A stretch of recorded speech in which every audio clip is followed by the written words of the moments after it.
Hey everyone, welcome back. I'm going to show you today how these clients, these real clients, I've hid their identity, are going to have an easy retirement. In fact, their biggest concern is going to be, man, what cruise should I go on this year?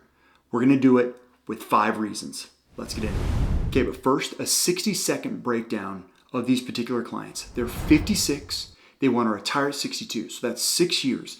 Based on our calculations in the plan, they're going to have an 85% probability of success, which is very good. If we're getting to 95 or 100, we're potentially not going to spend enough. 85% is great. They have a $2.4 million net worth as of right now. Their effective federal tax rate is a little less than 18%, which is pretty dang good. Got about $90,000 in the bank. They got 1.1 in invested assets. They've got 2 real estate properties that have appreciated a lot. They still got mortgages, but I'm not entirely concerned about them. And they got some other debts, but they pay those off regularly. They have a current allocation of invested assets of 82% equities and 18% fixed income. That includes their cash. And then it's broken up between taxable assets, tax-deferred assets, and a little bit of tax-free assets, but predominantly tax-deferred assets. The kids are all out of the house.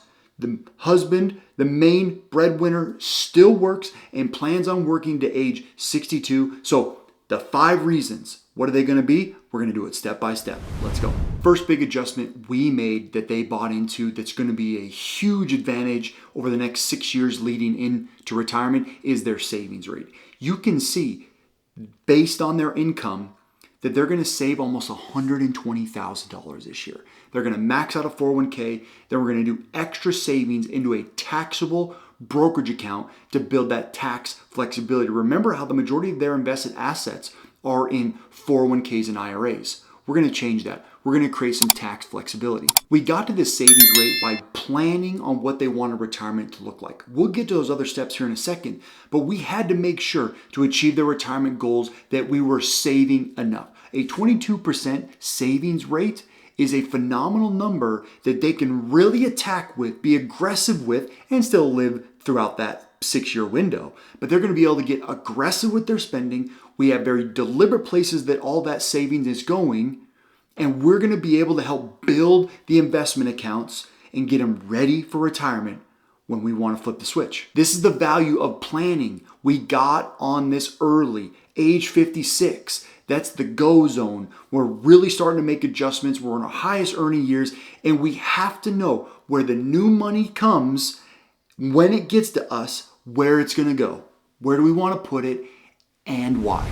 The second phenomenal thing that they're doing is the withdrawal rate. We've been able to target their good withdrawal rates all the way through retirement. The withdrawal rate is basically just the amount of money we pull out each year and send to you based on the amount of assets you have. It's in a percentage. You can see early on they're about 3%. Then there's a little bit of a dip. We'll get to that in just a second. And then it increases into that 4% or maybe even higher later into retirement. You have to understand that your withdrawal rate shouldn't be consistent. That's the 4% rule where we just pull out 4% or maybe some inflation every single year. It shouldn't be that consistent. It can be more flexible. This dip right here is because the clients have some extra income that's going to last for about 10 years through retirement, leading them right into their required minimum distributions. Did you notice that? Did you notice that there was a big bump in the income that they're receiving from 74 to 75?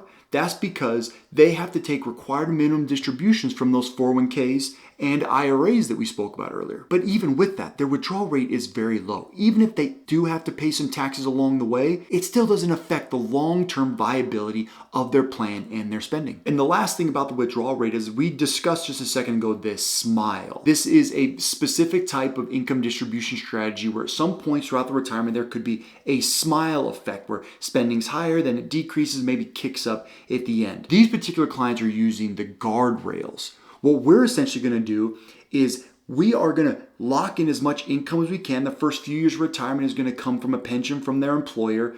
Then Social Security is going to kick in, which we'll get to in a second. But after that, the performance in their investments help give them bonuses in good years or maybe a cutback in bad years.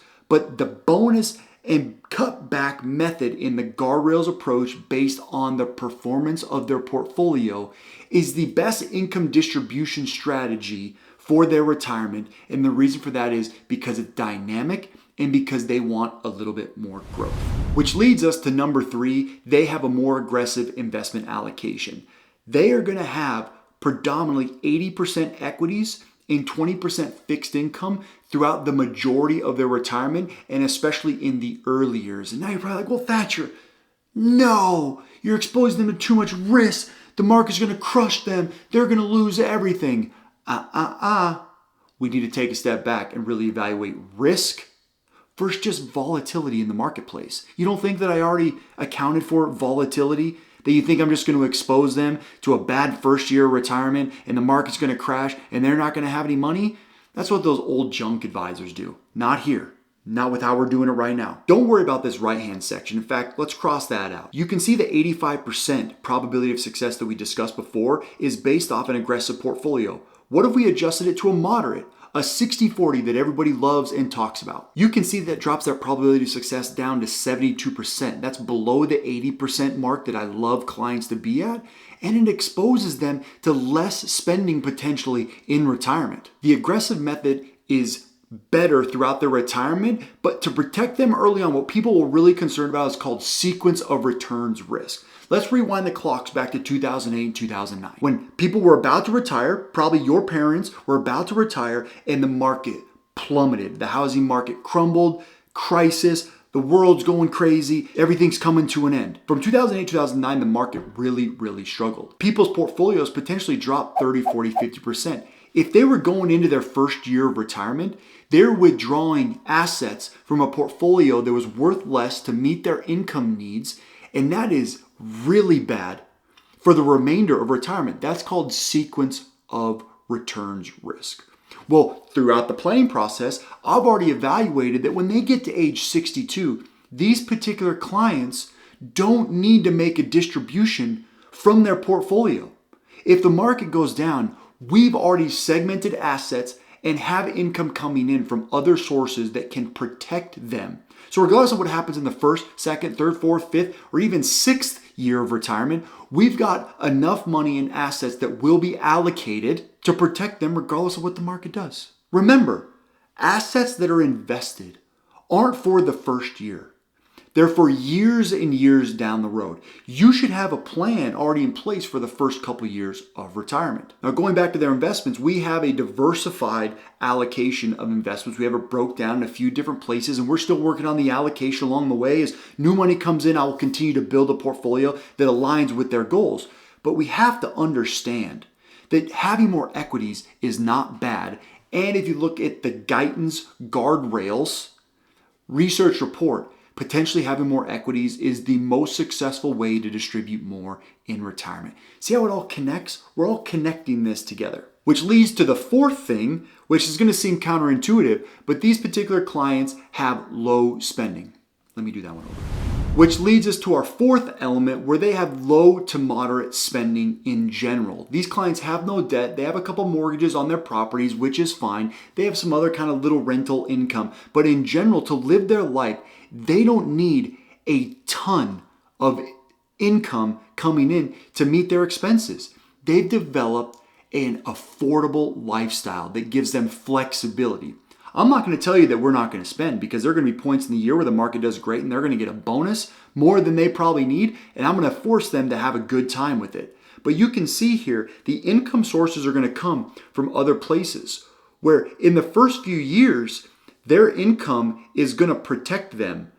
They're already going to have enough, so we have very few withdrawals along the way until we start hitting required minimum distributions, or throughout this, these low spending needs give me the flexibility to give them a little bit more. That's the freedom. That's the control. We're building that by aggressively saving and investing for the next 6 years. As you can see here, they won't have any shortages. They'll have really big distributions towards the end of their life, because they'll have enough money to be able to self-insure any long-term care or medical expenses.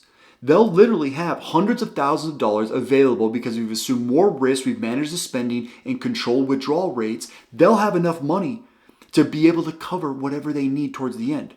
Now, they're still young and healthy. We are going to discuss some long-term care options that may fit in and help this plan a little bit more. But if they didn't end up going long-term care, if we had underwriting problems or they didn't want to pay the premiums, which could be a lot, they are going to be able to cover it themselves. Control, flexibility, happiness, freedom, retirement. This is what we're talking about. And now you're probably saying, well, Thatcher, where's all this income coming from? It's coming from a couple places, but number 5 on our list is their Social Security maximization strategy. Let me show you. You can see here that there are hundreds of different Social Security strategies available, but we're gonna use the one that maximizes their benefit the most. And here's how it's gonna work. First, Mrs. Retiree is going to apply for her benefit at age 67. She's going to get to take her own benefit that is accrued at 67. Mr. Retiree is going to wait to age 70. You're like, that doesn't make any sense. It makes perfect sense. Because what's going to happen is Mrs. Retiree is going to get to start and assume some income for a few years. When Mr. Retiree takes his benefit, we're going to get the spousal add-on for Mrs. Retiree to get her up to 50% of Mr. Retiree's benefit. Because Mr. Retiree is going to maximize his benefit. It's going to be almost the maximum amount that you can receive. So we're going to get a little bit for a few years, and then we're going to get to top it off. And some of you are going to say, well, this is illegal.